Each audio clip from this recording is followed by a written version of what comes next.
troisième type, les grands entretiens d'Ouzbek Erika. Bonjour à toutes et bonjour à tous, je suis Fabien Benoît et bienvenue dans Rencontre du troisième type, l'émission qui veut comprendre le futur en se posant les bonnes questions dès aujourd'hui. Il y a encore quelques années, à l'unisson, nous célébrions l'avènement d'un monde rendu meilleur par la technologie, les vertus de la dite économie du partage ou bien la liberté d'expression offerte à tous. Depuis, le vent a tourné. Aujourd'hui, nous ne parlons plus d'économie du partage, mais des ravages de l'uberisation. Nous nous indignons de l'évasion fiscale pratiquée par les GAFAM ou de la façon dont Amazon ou Uber traitent leurs employés. Et pourtant, en dépit de ce constat édifiant, nous restons captifs des Google, Facebook, Amazon et autres Uber ou Airbnb. Pourquoi les plébiscitons-nous toujours, du moins dans nos usages, alors que nous savons que des alternatives existent ? Sommes-nous possédés ? C'est justement le titre du livre de Lorraine Boudard et Dan Gesselhardt, publié aux éditions Arquet, et nous les recevons tous les deux aujourd'hui. Lorraine et Dan, bonjour. Bonjour. Bonjour. Alors ce livre s'inscrit dans la continuité de Tech Trash, un collectif que vous avez fondé. Est-ce que vous pouvez nous le présenter pour commencer ? Qu'est-ce donc Tech Trash? Tech Trash, c'est un collectif qu'on a monté en 2017, c'est ça, ouais. Ça fait 2 ans. Donc c'est pas que nous deux, on est plusieurs, on est une petite dizaine de personnes, on s'est réunis parce qu'en fait on s'est posé la question, c'est donc des gens qui travaillent plus ou moins dans le milieu de la tech, comme nous, soit dans les médias, soit dans des startups, soit à la French Tech comme Lorraine. Et on s'est posé la question, enfin on s'est dit, il manque en France d'un média critique et un peu drôle, parce que c'est vrai qu'il y avait des médias critiques quand même un petit peu, même si c'était pas forcément les médias les plus connus. Et en général, les médias étaient quand même encore en 2017 à dire, la tech c'est génial, toutes les startups, dès qu'il y a une nouvelle startup c'est génial, c'est incroyable. Et nous, on se disait, quand même, pourtant, en plus, travaillant un peu dans ce milieu, on savait qu'en off, ils se disaient plein de trucs. On parlait de start-up en disant, mais ça sert à rien, c'est absurde. On se moquait des gens, de certains speakers en disant qu'ils racontaient n'importe quoi. Mais personne, il n'y avait aucun média qui le disait. Donc, on s'est dit, il faut qu'on fasse une newsletter pour se moquer un peu. Et on a lancé donc Tech Trash avec une petite bande. Et à la base, c'est anonyme. Et d'ailleurs, la newsletter est toujours anonyme. On n'écrit pas toujours dedans, c'est pas toujours nous. Mais nous, on a décidé aussi de continuer l'aventure et de publier ce premier ouvrage. Je parlais de retour de bâton, de Tech Clash plutôt que de Tech Trash pour le coup. Vous avez le sentiment que depuis la création de Tech Trash, l'ambiance a changé justement. On est plus dans un moment plus critique. Le vent a tourné pour vous ? Ouais, je pense que le livre part un peu de ce constat aussi. On part déjà de la bascule médiatique qui s'est opérée, du traitement d'une part des grands patrons. Donc à la mort de Steve Jobs, on parlait du génie. L'Amérique a perdu un génie, a perdu son génie d'ailleurs, je crois, a titré Le Figaro. On parlait d'Elon Musk comme le bâtisseur des rêves dans le monde. Et au-delà de ces grands patrons, on parlait des services comme effectivement l'économie collaborative. Donc ça, on voit bien que ce terme-là, il est assez peu utilisé aujourd'hui pour parler d'Uber, Deliveroo. Et donc on est parti de ce glissement sémantique-là pour analyser un peu le changement dans l'opinion publique de manière plus générale. Et c'est vrai qu'aujourd'hui, on observe un peu 3 points, c'est-à-dire qu'il y a d'une part un changement donc, dans les médias. Effectivement, je pense qu'aujourd'hui, plus personne ne parlerait de la livraison chic et branchée de Deliveroo comme le faisait Le Figaro dans les années 2010, enfin au début des années 2010. Et puis après, il y a effectivement toute la contestation qui se passe en interne de ces grosses boîtes. Donc les Google walkouts et toute la vague d'indignation qui est provoquée en interne par des contrats passés avec l'armée américaine, notamment le projet Maven qu'on abordera peut-être un peu plus tard. Et puis effectivement, l'affaire Snowden, Cambridge Analytica, qui a provoqué une vague un peu plus large dans l'opinion publique. Et donc, je pense que c'est vraiment ces 3 points, l'alignement de ces trois planètes, donc dans l'opinion publique, dans les médias et au sein même des rangs de ces grandes entreprises qui provoquent ce qu'on appelle aujourd'hui le tech clash, le retour de bâton, dans lequel on s'inscrit un peu et qu'on a un peu essayé d'analyser, quoi. C'est vrai qu'on l'a un peu accompagné aussi avec Tech Trash. On est arrivé peut-être un tout petit peu au début de ça, ou même un poil en amont. Et quand on est arrivé, il y avait des gens aussi qui qui n'étaient pas hyper sensibles à ça et qui se disaient ah bah super, ils critiquent la tech, quel intérêt. Et aujourd'hui, on a connu en tout cas l'année dernière une grosse croissance notamment sur la newsletter où plein de gens se sont inscrits et on reçoit beaucoup de messages de gens qui nous disent ah oui, vous avez raison, enfin quelqu'un qui critique un peu. Donc, en tout cas, on sent un changement au niveau des mentalités, au moins auprès de nos lecteurs déjà aussi. Tous les deux, vous travaillez un petit peu dans ce monde de la tech que vous raillez avec Tech Trash. Est-ce que justement, à l'intérieur des entreprises, des startups, peut-être racontez-nous déjà aussi ce que vous faites à titre individuel chacun. Est-ce que la mentalité aussi a changé, le rapport, je ne sais pas, au langage, à la technologie, à ce qu'on pouvait en dire, à la façon de la célébrer parfois ? Je pense oui, que ça commence en tout cas un petit peu à changer, du moins dans les startups, peut-être pas encore dans les grands groupes, ça n'a peut-être pas encore atterri jusque là-bas.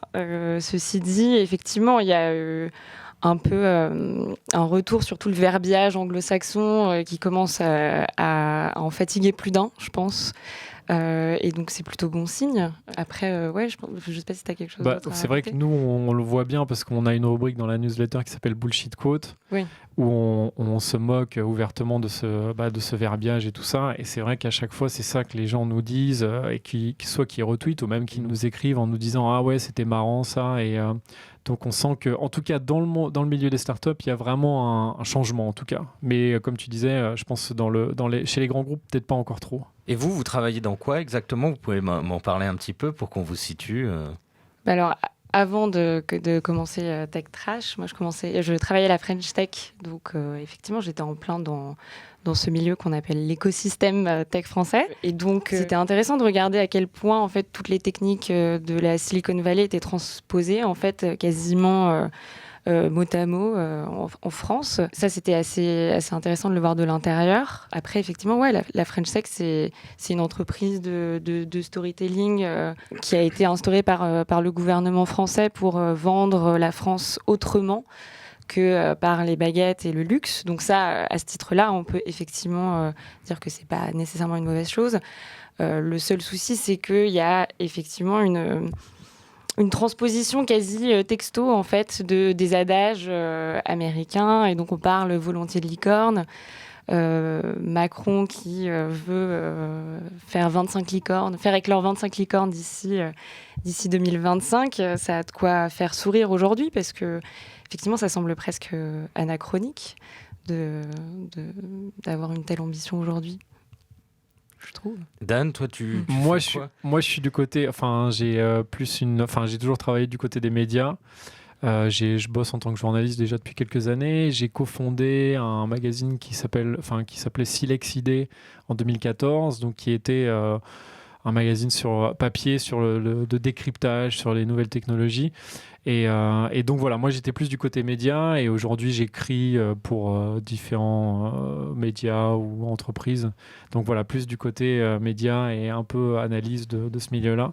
Mais il y a d'autres membres du collectif qui sont dans des startups directement. Mais voilà, c'est vrai qu'on a chacun du coup un regard un peu différent parce que moi j'ai forcément un regard encore différent de quelqu'un qui a directement travaillé dans une startup, de quelqu'un qui comme Lorraine qui a travaillé à la French Tech.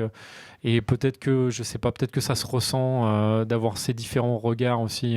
Qui se croisent. Voilà, qui se croisent, exactement. En tout cas, le point de départ de votre livre, c'est un paradoxe finalement, vous le dites dès l'introduction de votre ouvrage, c'est que nous sommes finalement bien conscients en fait de toutes ces dérives de la tech. Il y a des mots d'ordre qui sont lancés pour dire on va effacer Uber, effacer l'application Uber, quitter Facebook, mais en dépit de ça, on reste finalement captif de ces sites, de ces applications, de ces réseaux sociaux. Pourquoi justement, pour reprendre le titre de votre livre, on reste possédé ? Est-ce qu'on est vraiment finalement possédé ? C'est une bonne question à laquelle on a essayé de répondre dans le livre, mais et c'est vrai que c'est le point de départ, comme tu dis, du bouquin. C'est marrant parce qu'on avait déjà fait un article sur le site il y a quelques mois, je crois que c'était il y a 1 an, qui s'appelait « L'acrasie intime des accords ». Et en fait, on s'est pencher sur cette même question de se dire pourquoi est-ce qu'on fait des choses qui vont à l'encontre de nos valeurs. Et donc en faisant des recherches, on a découvert le concept d'acrasie, c'est un concept de la philosophie grecque qui justement exprime ça, voilà, l'intime désaccord. Donc il y a cette phrase de Ovide, dans des Métamorphoses d'Ovide, où tu as Médée qui dit à Jason: je vois le bien, je l'approuve, mais je fais le mal. Et du coup, c'est un peu dans cette situation qu'on a l'impression d'être.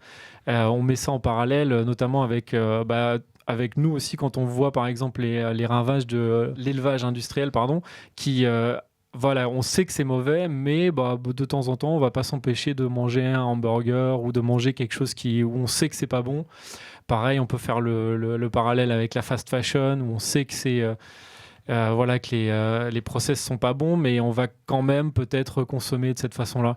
Et c'est tout le point de départ du livre, et qu'on essaye un peu de décortiquer, et on essaie de comprendre pourquoi est-ce qu'on est hypnotisé, pourquoi est-ce qu'on...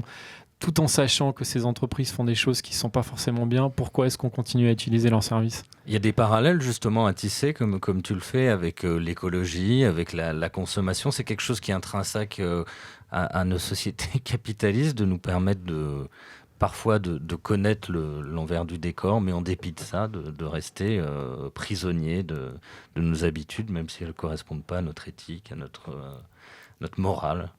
C'est tout à fait ça, c'est tout à fait le point de départ du livre, c'est cette espèce de dissonance cognitive qu'on a tous, et la question qu'on se pose, c'est comment on est arrivé là ?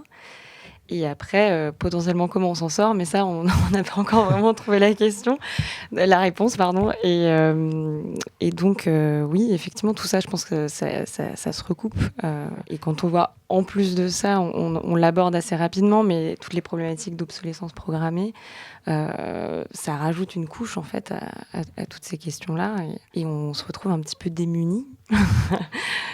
Ouais, on a comme l'impression d'être anesthésié un peu par la commodité, et c'est aussi de ça dont on parle dans le bouquin. À un moment, on cite un chercheur, professeur, qui s'appelle Alain Anquetil, et qui dit, ça c'est encore je reviens sur le concept d'acrasie, mais il dit que c'est l'expression molle d'une préférence pour le statu quo, et de dire on est bourré de bonnes intentions, et voilà, quand on en discute, on est tous là à dire ouais, c'est vrai, il faudrait que je fasse ça, il faudrait que je fasse ça, mais au moment de passer à l'acte, on le fait pas, parce qu'en fait on a la flemme, ou en fait les raisons sont finalement peut-être pas si importantes que ça pour qu'on passe à l'acte, ce qui est dommage en fait, mais je sais pas, est-ce que toi, par exemple, tu es sur Facebook, tu es sur... Alors, je suis plus sur Facebook. Je ne suis pas... On m'a demandé ce matin si j'étais sur Instagram, j'ai dû répondre non. Mais on va parler de la flemme, ce mal de l'individu hyper moderne, qui figure parmi les raisons peut-être qui expliquent que nous sommes tous à différents degrés en fait possédés. Vous déroulez justement toute une série de raisons pour expliquer ça, et notamment tous les mécanismes qui ont façonné cette emprise des géants du numérique sur nos vies. Je crois que c'est le premier chapitre, ou un des premiers du moins de votre livre, c'est le casse du siècle. Pourquoi utiliser cette expression-là ? Il y a eu un hold-up qui a été opéré, et si oui, il a été opéré sur quoi en fait ? Il a été opéré sur nos esprits, quoi. Sur notre attention, on en parle un petit peu. Et après, je pense que l'expression « le casse du siècle », elle fait aussi référence à tout l'imaginaire des gangsters. Ça, on le mentionne aussi. C'est la manière dont le Parlement britannique parle de Facebook. Là, c'était en janvier 2019, donc il parle de digital gangsters. Et effectivement, le casse du siècle, ça fait aussi référence à tous les milliards qui sont en jeu. Et donc, on parle beaucoup de storytelling et d'imaginaire, de fantasmes, de licornes, de paillettes, mais on est quand même face à une économie qui représente plusieurs milliards, et donc c'est quelque chose de très concret. Et je pense que c'était de ça qu'on voulait parler quand on parlait de casse du siècle. C'était ce hold-up à la fois, effectivement, sur nos esprits, sur notre attention, donc quelque chose de, on va dire, très intangible, mais aussi de manière très concrète, de manière financière, quoi. 2 milliards de dollars. Ouais, exactement. Voilà. Tu faisais allusion au storytelling, on va en parler un peu plus, mais avant ça, on va écouter un bel exemple de storytelling tout de suite. From the first day that we started WeWork, it was about bringing people together. We're cultivating a culture of kindness. There is a mass of human beings that actually care about the planet and want to impact it. Our goal has always been to build more than beautiful office spaces. We wanted to unlock the potential for individuals to pursue their purpose. We've created a physical world equivalent of a digital platform. Beyond community, our technology and services power the world at work. Alors, nous venons d'écouter un extrait d'un clip promotionnel de la société WeWork, une entreprise qui entend révolutionner le coworking et qui parle notamment du fait d'avoir concrétisé ou en tout cas d'avoir créé des réseaux sociaux physiques. Qu'est-ce qu'il vous évoque et qu'est-ce qu'on peut dire de ce petit extrait un petit peu de storytelling à l'américaine, façon entreprise de la tech? C'est une très belle histoire déjà qu'ils racontent. Je ne sais pas si par rapport à WeWork, tu veux... Nous, on l'aime beaucoup, Adam Neumann. Adam Neumann, pour le coup, c'est vrai qu'on en parle assez souvent parce c'est un personnage assez haut en couleur. Mais en fait, c'est passionnant de voir comment WeWork nous a fait un peu un hold-up. Parce qu'à la base, voilà, c'est une entreprise qui loue des espaces de coworking. Et là, on l'entend dans l'extrait, il parle de communauté, de réseau social physique. De WeOS, c'est-à-dire de système d'exploitation qui serait réplicable et transposable à n'importe quoi, en fait. C'est ce qu'ils vendent aujourd'hui, d'ailleurs, plus que des espaces de location de bureaux, c'est cette espèce d'OS. Donc, on ne sait pas très bien ce que ça recoupe, mais c'est un système d'exploitation qui serait effectivement applicable à toutes les entreprises. Et ce qui est intéressant avec WeWork, c'est que cette espèce de folie du storytelling, elle se répercute jusque dans leur compte de résultats, puisque chez WeWork, on ne parle pas de bénéfices, on parle de Community Adjusted Earnings. Donc, vaste mot pour effectivement gonfler de manière totalement artificielle la rentabilité de l'entreprise. Et c'est des techniques qui sont adoptées aussi par Uber, parce qu'Uber ne parle pas de bénéfices, Uber ne parle pas de marché, il parle de marché adressable total. Donc, c'est vrai que en inventant des espèces d'indicateurs financiers, on peut tout de suite un peu raconter n'importe quoi. Et Uber, typiquement, dit oui, on perd des millions, on perd des milliards, mais c'est pas grave parce que le marché adressable total, il est de 12 trilliards de dollars. Bon. Donc 12 trilliards de dollars, ça fait 15% de toute l'économie mondiale, tout secteur confondu. Je crois que c'est à peu près 4 fois le PIB français. Donc, voilà, c'est totalement absurde, quoi. Mais effectivement, le storytelling s'engouffre jusque dans les comptes de résultats, que ce soit de WeWork, d'Uber. Et on voit bien que ça ne tient pas la route. Ça tient pas la route, mais en tout cas, c'est vrai que le storytelling, il est là et il nous infuse quand même les esprits, quoi. Parce que là, on donne l'exemple de WeWork, mais il y en a plein d'autres, des entreprises comme ça. Prenons l'exemple, par exemple, Airbnb, c'est un petit peu pareil, mais on en parle aussi dans le livre. Airbnb, voilà, à la base, fait plus ou moins la même chose que Couchsurfing, mais de façon un peu plus propre et un peu plus monétisée. Et ils ont tout de suite vendu le concept. Un des premiers TED Talks de Joe Gebbia, l'un des cofondateurs, c'était de dire que Airbnb avait redesigné la confiance. Et donc voilà, de tout de suite dire en fait c'est pas non, on marchandise pas notre appartement, non, on redonne du sens, on redesign la confiance, voilà. Donc il y a tout un tas de mots qui sont là et qui forment ce storytelling et en fait qui nous hypnotisent. Enfin, on tombe en fait finalement dans leur blabla, quoi.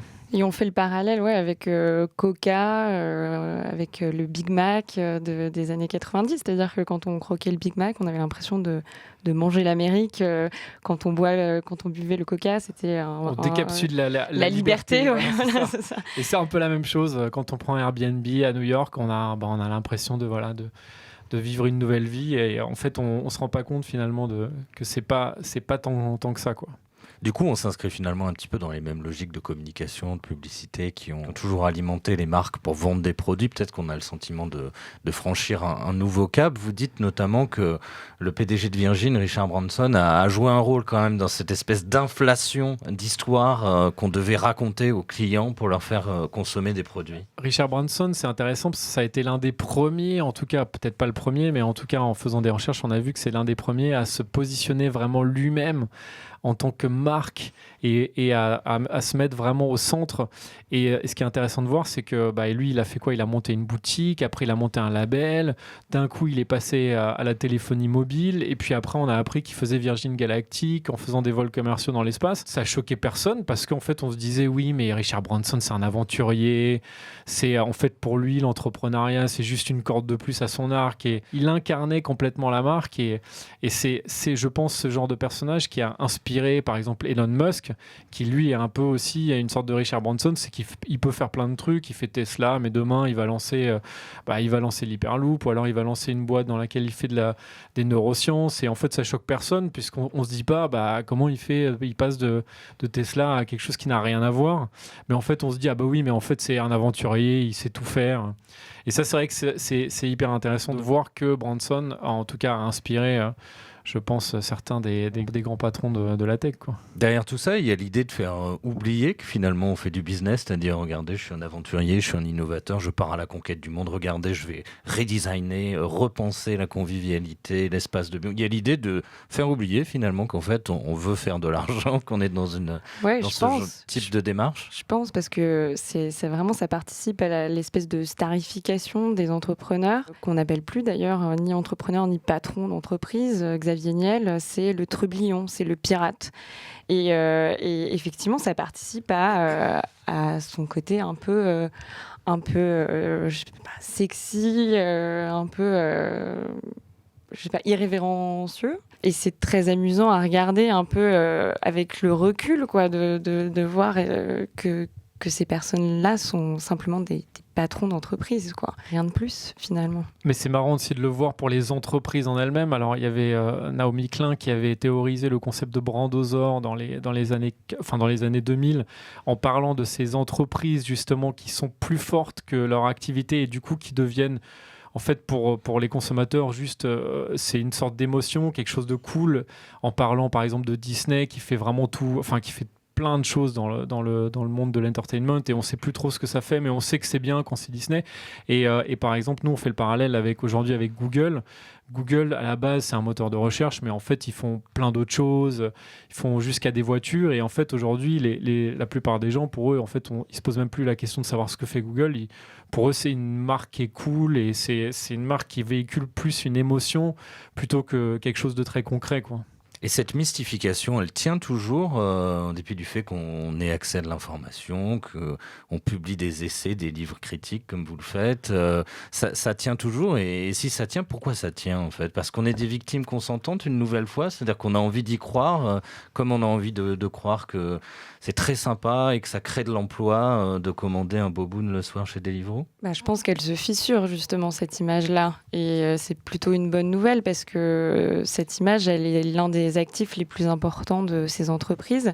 Ceci dit, effectivement, et c'est tout le paradoxe qu'on essaye d'analyser, c'est la force de ces outils, c'est cette tyrannie de la commodité dont on parle, qui nous pousse à les utiliser de manière quotidienne parce que c'est simple, et c'est diaboliquement simple, et qu'on ne peut pas s'en empêcher, tout simplement. Je pense que c'est aussi simple que ça. Il y a cette dimension storytelling, vous en parlez. Il y a aussi souvent dans ces entreprises technologiques, pour le dire vite, de la dissimulation, du mensonge. On a du mal à le dire autrement. Il y a cette fameuse formule « fake it until you make it », faites semblant jusqu'à ce que vous y arrivez réellement pour faire grimper le cours de l'entreprise. Il y a plein d'exemples de cet ordre-là dans le monde de la tech. Et il y en a une en particulier que vous citez dans votre livre et que je trouve intéressante.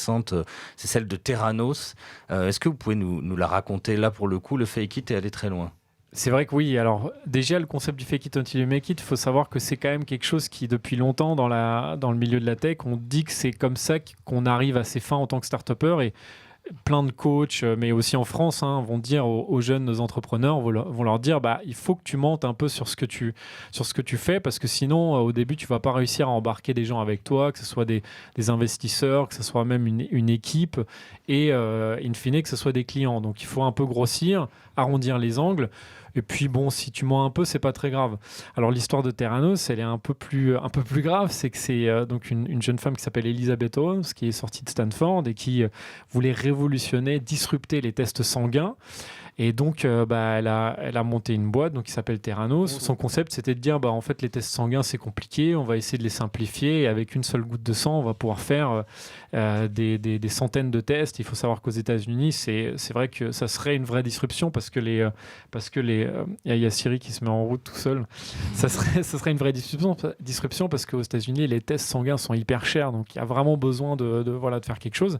Sauf que elle a fait des recherches, elle a mis en place des équipes, elle a levé des fonds, mais il s'avère que ça ne marchait pas et qu'elle ne trouvait pas cette disruption technologique.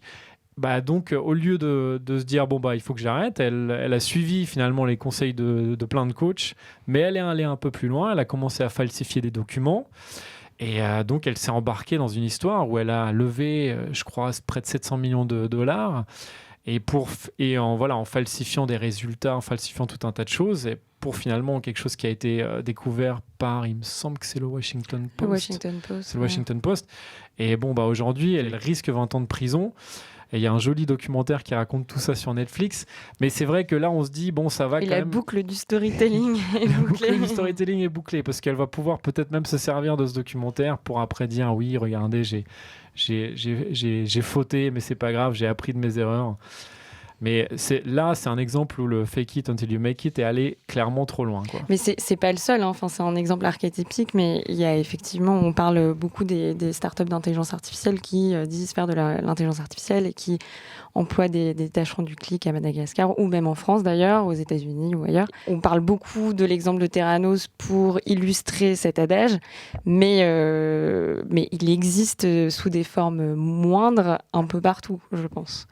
Donc c'est important de le souligner. Oui, c'est une chose que raconte Antonio Casilli dans son livre sur les travailleurs du clic, qui commence d'ailleurs par ça, je crois, française, une start-up qui vend des services d'intelligence artificielle, mais il n'y a finalement pas d'algorithme, pas d'intelligence artificielle, et ce sont des gens, des humains qui font le travail.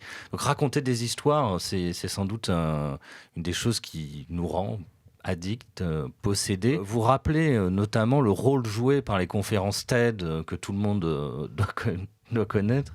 Dans quelle mesure elle participe justement aussi de la diffusion des valeurs du monde de la tech, pour le dire comme ça, et de ce primat du storytelling? Est-ce que vous pouvez nous en dire quelques mots? C'est intéressant, les conférences TED, c'est ce qu'on appelle, je ne sais plus comment on l'appelle d'ailleurs, le Coachella de la présentation PowerPoint. Et ça a été théorisé d'ailleurs sous 3 chiffres, je crois que c'est 20, 10, 30, c'est-à-dire c'est une présentation de 20 minutes, avec des polices de caractère de 30 et 10 slides minimum, je crois que c'est quelque chose comme ça. C'est ça, ouais. Et donc on voit bien que c'est ciselé complètement la pensée pour la limiter en quelques punchlines qui peuvent après tourner sur les réseaux sociaux, etc. Donc nous, on regarde ça avec pas mal d'étonnement et un peu amusé. Et c'est vrai que dans ce genre de conférence, on a tendance à rabâcher un peu toujours les mêmes histoires de l'échec pour mieux rebondir, de l'aventurier qui réussit à conquérir le monde. Enfin, c'est quand même assez savoureux en général. Il y a un blogueur anglais ou américain qui disait, je crois que c'est les conférences où tout le monde veut être Steve Jobs. Et c'est vrai que c'est, à la base, c'est quand même parti d'une idée louable d'expliquer des choses complexes.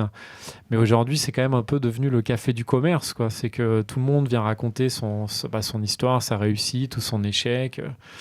Je crois que c'est le même blogueur, il dit c'est le Urban Outfitters des conférences. Oui, c'est devenu un objectif en soi de participer à une conférence plus que de diffuser un savoir quelconque. C'est juste pour c'est une forme de consécration d'aller faire une conférence TED. C'est un peu une case à cocher sur le CV pour dire voilà, je suis entrepreneur, j'ai fait mon bouquin, j'ai fait mon TED Talk, et puis maintenant je peux je sais pas, faire autre chose ou aller vendre mes services de consultant. Mais un article récent qui est paru, je crois, sur le Washington Post aussi, sur la lutte et les guerres intestines sur le Forbes 30 Under 30 et sur la compétition entre les jeunes entrepreneurs pour figurer parmi ce classement, parmi cette liste qui est devenue une sorte de Graal. C'est quoi cette liste, vous pouvez nous dire? Alors, c'est les 30 personnes les plus influentes de moins de 30 ans, selon le magazine Forbes, qui est un magazine d'ailleurs un peu vieux, presque un peu ringard, poussiéreux, et qui est parvenu à se créer une forme de légitimité via ce classement, et c'est devenu un but en soi, comme être speaker, comme on dit, des conférences TED. Et donc, ça en est devenu presque risible aujourd'hui de voir cette espèce de compétition pour arriver à ce Graal-là. Est-ce qu'on peut dire qu'il y a une idéologie TED ?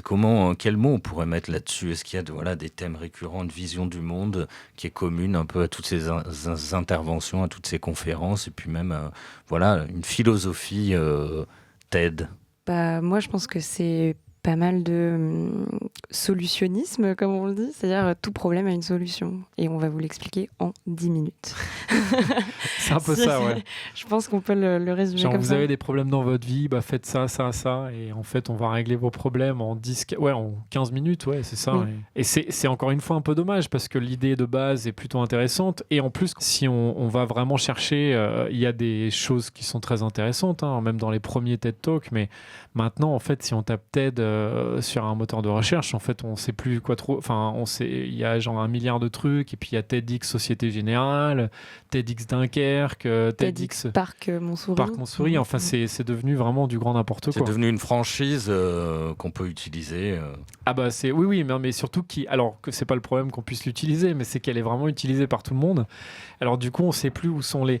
Forcément, s'il y a 1 milliard de conférences, il y en a forcément quelques-unes qui sont pas, enfin même une majorité qui sont pas forcément très intéressantes, parce que j'imagine que tout le monde n'a pas non plus besoin de raconter sa vie en 15 minutes.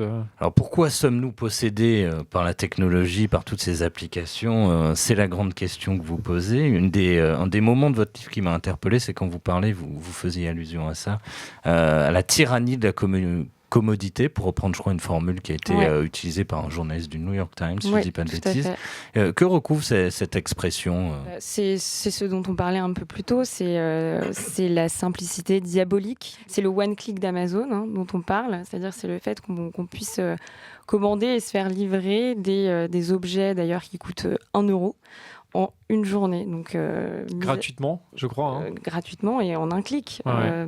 C'est-à-dire que, mis à part le désastre écologique que c'est de se faire livrer des objets à 1 euro gratuitement depuis la Chine en un jour, effectivement, il y a une forme de simplicité, de facilité à laquelle il est difficile de résister. Et c'est pareil pour le swipe, c'est pareil pour la commande d'un boboon en bas de chez soi, c'est pareil pour la commande d'un Uber. Toute cette simplicité, en fait, elle masque la réalité sordide de ce monde merveilleux, et donc elle nous empêche quelque part de nous poser ces questions qui pourraient nous empêcher en fait de tomber dans le terrier du lapin. D'aller au fond du terrier du lapin blanc. Mais c'est vrai que toutes ces applications sont extrêmement bien designées. En tout cas, l'UX est extrêmement bonne. Quand on swipe ou quand on clique, en fait, tout se passe de façon hyper fluide. C'est une expérience sans friction. Voilà, l'expérience, elle est frictionless, comme on dit dans le jargon. Et on le voit partout, on le voit sur Netflix, où on peut swiper, du coup scroller pendant des heures. Limite, on passe autant de plaisir à choisir le film plutôt qu'à le regarder, parce que plus souvent les films sont pas très bons. Donc, mais elle est sans friction pour l'utilisateur, encore une fois, et elle masque toutes les frictions qui sont bel et bien réelles pour toutes les personnes derrière, qui se cachent derrière le rideau. Pour tous les travailleurs du clic, pour tous les travailleurs plateformisés, qu'on ne voit pas nécessairement. Et quand on commande un câble USB sur Amazon qui est livré le lendemain, donc en 24 heures, gratuitement, en un clic, on ne se rend pas compte que derrière, il y a toute une mécanique infernale qui se met en place avec des vrais gens qui travaillent.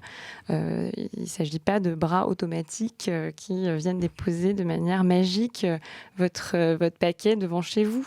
Et donc, en fait, cette tyrannie de la commodité, elle invisibilise totalement ces mécanismes-là.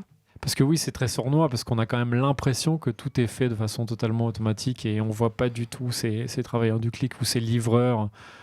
Ils sont très peu exposés, et ils sont même carrément cachés, en fait. C'est le coût un petit peu caché de notre confort, ou en tout cas de ces commodités qui nous sont offertes. Est-ce qu'on peut dire que ces entreprises-là, en tout cas je pense au Uber, Deliveroo, Amazon, créent des besoins dont justement n'ont pas besoin, qui ne sont pas des besoins, créent des besoins artificiels.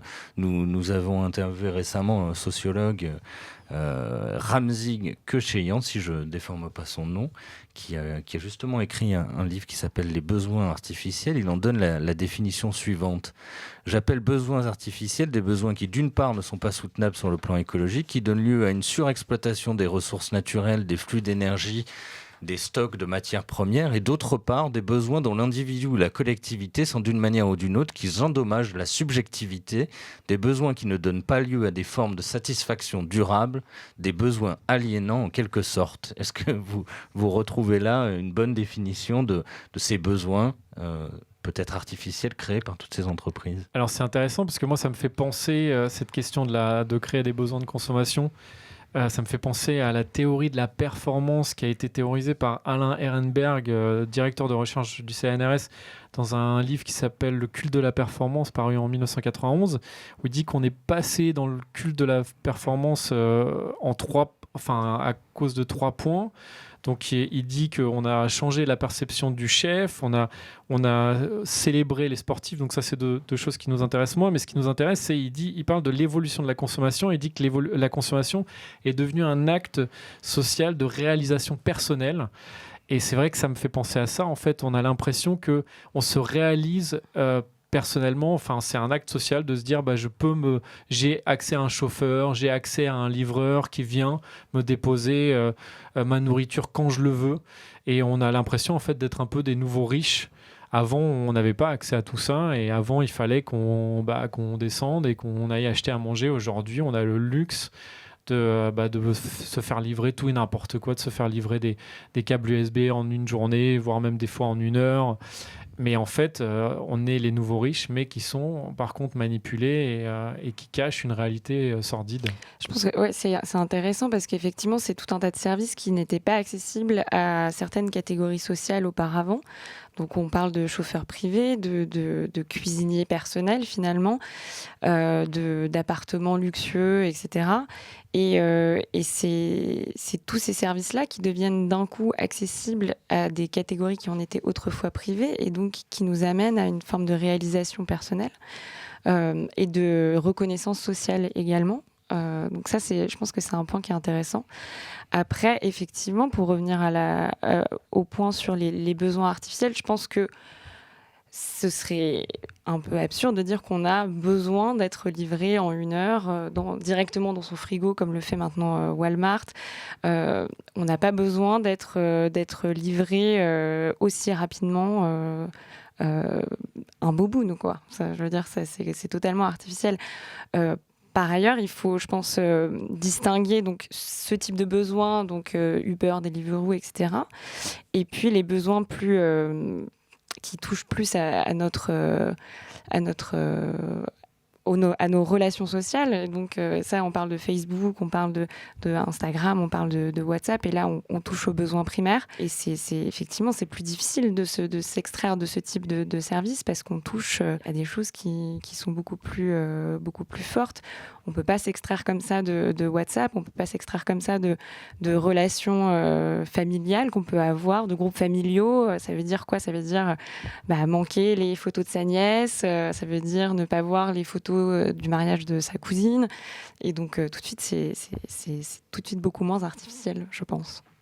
Mais c'est vrai que grâce à ces services, on a l'impression d'accéder à un nouveau statut social. Oui. Et c'est peut-être comme ça que justement il y a ce côté sournois, parce que c'est des besoins qui sont finalement, en effet, comme dit, je ne me rappelle plus du nom de... Il est assez difficile à prononcer, voilà. C'est Ramzi Kecheyan.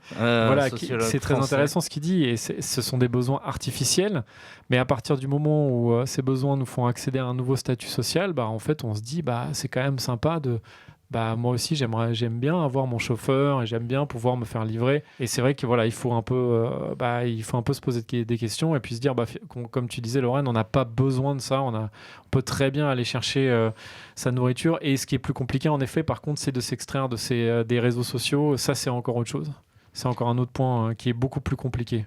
Mais là, on peut se demander aussi s'il n'y a pas une sorte de besoin qui a été créé de toutes pièces, parce qu'effectivement, voir des photos, par exemple, de sa famille, on le faisait, mais de manière plus rare. On était moins dans une logique d'abondance et plus de rareté.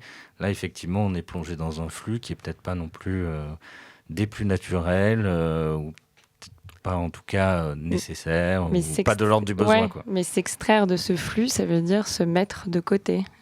Si on s'extrait de la conversation familiale sur WhatsApp, je prends cet exemple-là, ça veut dire ne pas être tenu informé, ça veut dire vraiment crier au monde, je me mets de côté. Et donc ça, c'est un positionnement qui est difficile à assumer, je pense.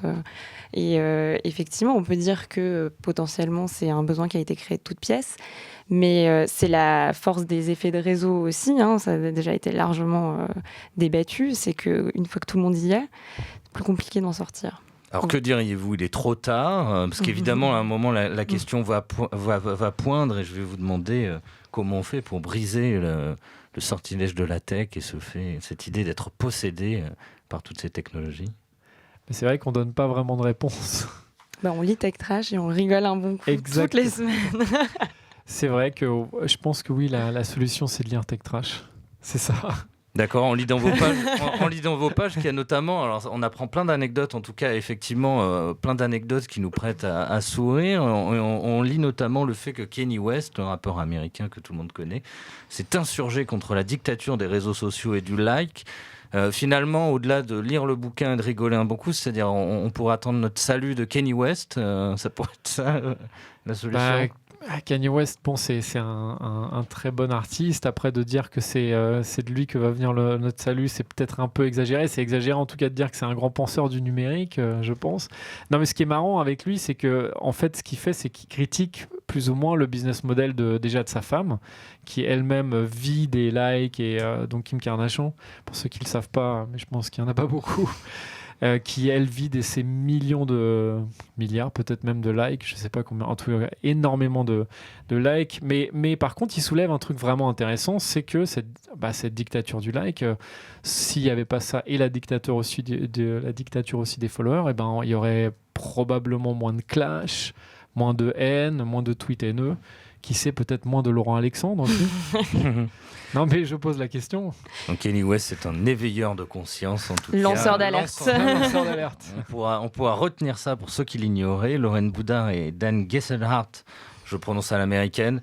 C'est comme ça qu'il faut, voilà. Je vous remercie. Je rappelle le titre de votre livre, Les Possédés, aux éditions Arquet. Merci à Lucille qui était à mes côtés. Vous pouvez bien évidemment liker, même si Kanye West n'approuverait pas. Partagez et commentez cet épisode. Vous me retrouverez le mois prochain dans une nouvelle émission. Alors ça ne sera pas Tech Trash, mais ça sera Tech Clash. Et ça se voudra un rendez-vous de la critique technologique et nous attaquerons directement dans le dur, aïe aïe, avec une émission consacrée à Jacques Ellul, pionnier français de la technocritique. À bientôt.